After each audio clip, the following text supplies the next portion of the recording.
are cracking me up. You are obsessed with this, the governor from South Carolina, right? I think it's an incredible story. I just think it's amazing. Are you intrigued by the love aspect, that there is this love, or that the betrayal of love to a wife, to the people who voted for you? I think what intrigues me is kind of all of the complicated factors, that it's politics and it's love and it's just a lot. There's a lot to it, and I'm kind of enthralled. Right? And then you find out more and more, and the wife knew. It's crazy. Yeah, and I'm intrigued, but I also think, how sad that it's so public. I mean, yeah. And will he get to have true love and all? Yeah. I don't know. It's too much. It's too much to talk about. Instead, talk about you and your love. We'll talk about that instead. I read somewhere that you like to take a little something from each of your roles. I do. And you keep, so from this last role, from Life is Hot in Cracktown, what did you take from that? My character, I play a prostitute in the film, and I actually took home my stripper pumps, my heels. I did. Sometimes I take a piece of clothing, or sometimes, like on Last King of Scotland, I took a vase. And I don't steal them. I mean, I talk to production, and sometimes I purchase them. So it's all very legit. But I just kind of fell in love with these shoes. They kind of really brought out a whole different walk and a whole different feeling for me. So I kept them to have around for days I want to have that feeling. Have you worn them yet? Yes. I don't think I should talk about it in detail, but yes, I have worn my stripper pumps. Yes.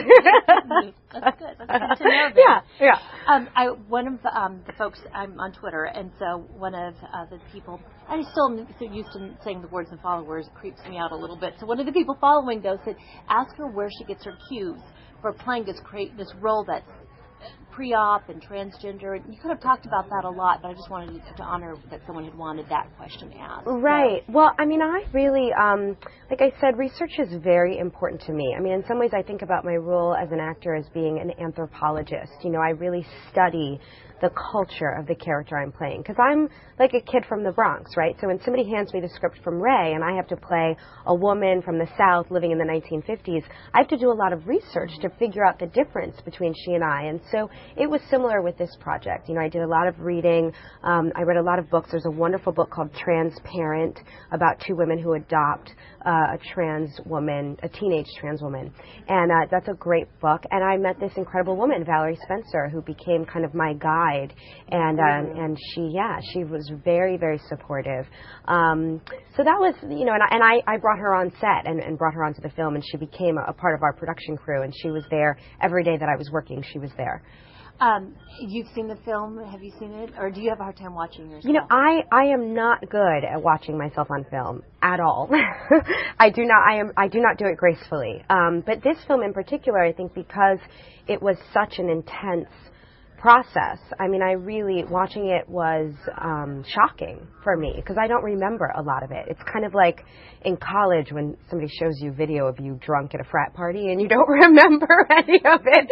That's kind of how I felt. Like, who is that girl? Not that happened a lot at college, but it happened. So I do have it as a point of reference. And that is, I mean, it's really kind of like, I really don't remember a lot of it. You just go to a different place in your mind. Yeah, and not all movies require that level of kind of dedication psychologically. I remember most of my days on Fantastic Four, but certain films really do kind of, they require me to give myself in that way. You just seem so bubbly and lovely and beautiful, and you. So many roles seem like they've been steeped in some type of tragedy or difficultness. Yeah, my family thinks it's very strange that I do all of these very serious dramas. They're like that I'm this dramatic actress, because I've always kind of been the class clown of my family. So yeah, I've been trying to do more comedies, and actually did a film that'll be out next year with Eddie Murphy called 1,000 Words. That's a big DreamWorks comedy. So, and so I'm trying to kind of open up more and allow for that part of myself.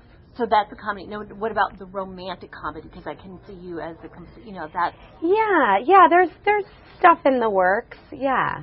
Do you ever worry, or do you think about it, or do you think people think that the tragedy and the drama will lessen the ability for people to see like the beauty and the sweetness and the fun and the falling in love part? Because that obviously love you're so attracted to, right? Your reaction to the right. How we started this interview. It's true. I mean, I think I'll be honest. One of the reasons why my relationship with L'Oreal is so important to me is because it allows me to kind of do these dark, dangerous, risky roles and still have a place in the world where I'm allowing myself to be seen as, just a beautiful L'Oreal ambassador. Mm-hmm. So I think that's a really important relationship because it kind of frees me up where in my acting I don't have to worry about looking beautiful because I think I didn't become an actor because I wanted people to like me.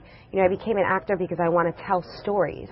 And so when I'm telling stories, I can't be obsessed with where my hair is or where my makeup is because that's not what the human experience is really about. So, I have my kind of movie star thing over there with L'Oreal, and then I am allowed to be a real artist and an actor in my film work. And in theater, which I'm doing my first Broadway show at the end of the year. When, where, tell us all in about. In New York, on Broadway, opening in December, the new David Mamet play called Race. Oh, wow. Yeah. So what about the butterflies for that? I come from theater. I grew up in New York, so this is a complete dream come true. I have so much respect for David Mamet. I wrote papers about him in college, so it's so cool to be doing this. Wow. What else do you have on your plate? I just finished a film called Mother and Child with Naomi Watts and Annette Bening, so that'll be out later this year. About? It's about these three women kind of coming to terms with their feelings about motherhood, and it's pretty amazing. You're playing a mom there? I am. Well, it's complicated. That's a complicated question, whether I'm playing a mom or not, but it's definitely dealt with in the film.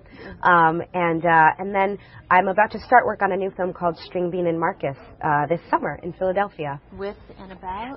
It's a wonderful little film that was nurtured at the Sundance Lab and at the Institute, and it's actually about people who were involved in the Black Panther movement 10 years later. So, yeah, a lot of fun. Okay, and they're giving me the big wrap. Okay. Do you have any way that you keep in touch with your fans? What's the best way for people to just follow everything that you're doing? I'm working. I'm actually in the process of building my website. So stay tuned and look for it. Okay, fantastic. Yeah. Really great.